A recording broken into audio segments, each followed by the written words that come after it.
All right, so I ran across an interesting question or kind of statement, you could say, the other day, and just browsing some Facebook and just general stuff. And I said, you know what, let me record some insight and input around this question. So when I looked at this question, it's kind of really talking about one strategy and one setup that you kind of need. And here's one question here that I stumbled on, or point or statement, you could say.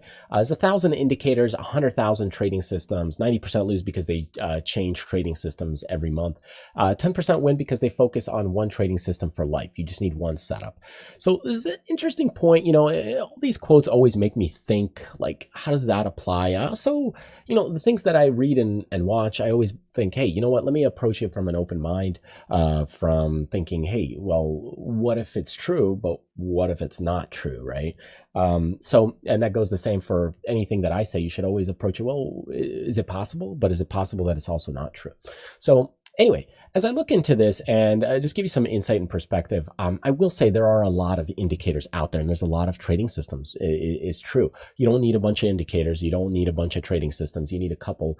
But really, when we look at it, 90% of people, they lose because they trade trading systems every month. I wouldn't say that's fully accurate when we think about it. I would say more along the lines of people do a lot of things that they hop around and they don't evolve on. So they lose, because they change trading systems. Yes and no. They hop around. Now that could be a trading system. I've also seen people, like, over the years that I've coached, hundreds of people one-on-one and thousands of people, in different settings. But what also happens is people stock hop.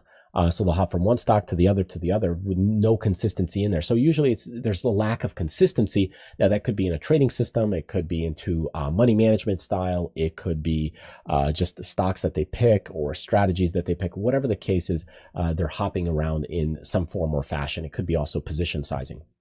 Now, the 10% win because they focus on one trading system for life. I would say it happens to a certain point. It may be true in some cases, but I've also seen it where this can fail in a lot of cases, because what happens is I find you kind of need three main concepts when it comes to being successful in trading. And that is kind of the method and strategy, or the money management part, or the mindset.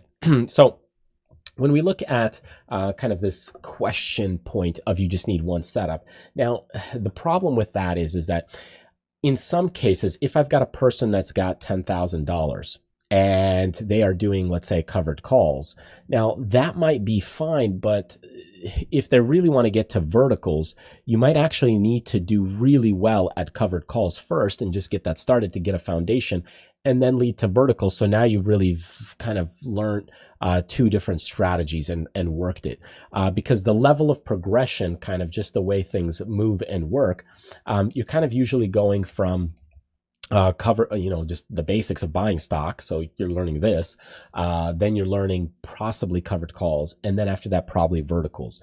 After that, you can kind of hop around from different strategies and then fine tune, whether that's iron condors, and selling verticals, or at the money buying verticals. But you kind of need this somewhat of a progression.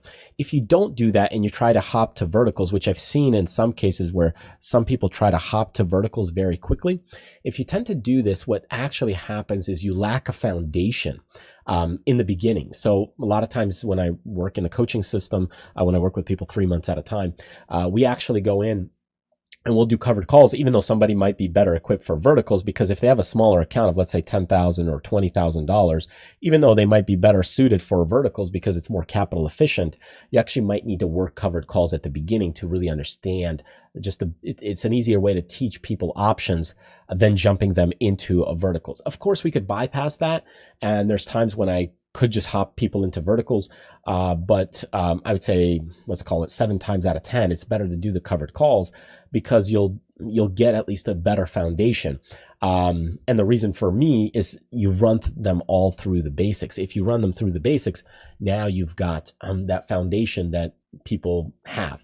Otherwise, when I've kind of say, hey, let me run you through verticals because I think you'll get it. In the past, when I did that and hop people right into that, if I was less confident on their abilities and we hopped into verticals, what happens is it takes a lot longer to learn the verticals. It took a lot longer from understanding the money management side, because now you've got more of a complex spread. and there's just more issues behind it. So anyways, so I will say in some cases you may actually develop or learn multiple strategies and setups pretty well, but then what you'll end up doing is fine tuning kind of the other one. So that's really what I wanted to say was when you look at just one setup, that's fine in the evolution part of that process. Now, beyond that, as we continue to move forward, if you're dealing with more and more money or capital, like let's say at the beginning, it's fine to focus on kind of one setup and even at certain larger levels. But what happens is at a certain larger level, what you don't want to do is I've got some guys dealing with, 20, $50 million and so on. If you focus on one strategy, what this could do is actually limit you, your ability to spread money and spread risk. So what you end up doing is kind of concentrating risks in kind of one zone or one area. And now what you've actually got is kind of this problem where a lot of your money and dollars are spread into this one zone. And if you get an issue, you've got a big pot of cash that's going a little bit of against you. Whereas in other cases, with a larger account sum, you might actually want a couple of different strategies or techniques to hedge things off for black swan events or, risk management and so on. And what you're kind of doing in some cases is more along the lines of doing something like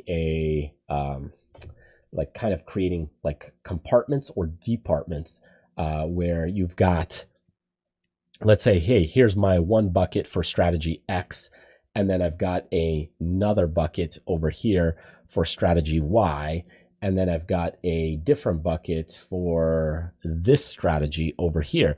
And all these different strategies, what they end up doing is kind of giving you a little bit of income in different zones or different ways. And that's a little bit better because if you have an issue, like let's say when we look at something like this with this strategy X, if this thing has a problem or issue, at least you have the other compartments or departments or sections or quadrants or buckets that are actually making money and printing money. What you don't want to do is allocate and alleviate a lot of money and capital in one spot, and then you've got an issue. Again, this is with people with more money, capital, and so on. But even then, you have to have the right mindset for this because I'd say anything under like, $200,000. Okay, so it's fine for focusing on kind of one strategy or so. And you could, even with $1 million, $20 million, $50 million, it's fine. You could do that. But you have to be really careful because you are, in some cases, concentrating some of that risk to kind of one technique or one strategy. And that's where you got to be a little more careful with larger sums of capital or money because it doesn't allow you to spread it as easily because the more money you have, it actually becomes more difficult. So when I work with people, in the 20, 50, $100 million range, we kind of bring in other things and in there to kind of fine tune spreading money and capital. But again, $100,000, $50,000, $200,000. It's maybe, focusing on one strategy, one system, one setup is fine. But with larger capital, you'll probably want to tap into other things. Have I seen accounts doing one strategy and one system effectively? Yeah. But you have to watch the opposite problem that you may have. So if you're doing, let's say, call it verticals that are, let's say, at the money, well, instead of doing everything, let's say bullish, you might throw in some bearish things. Instead of doing everything 30 days, you might also do things 60 days and 90 days and 120 days and so on. So you do have to kind of watch those different types of issues that might arise from a single strategy or system. Anyways, hope that helps. Maybe gives you a little insight into things. Check out our website, grab some freebies. There's some good ones out there like worksheets from Trading Strategy, Version Tracker, or Portfolio Builder. I've got some other good stuff there on the website. Just check out the links down below. You can pick those up absolutely free. Worksheets, guides, freebies, free trainings, and much more. If you want to learn more about the coaching, the one-on-one things that I do, or even the group classes and sessions that we have going on in the Options Black Belt programs, then take a look down below. Anyways, hope to see you soon. If not, enjoy the free videos. I'll see you next time.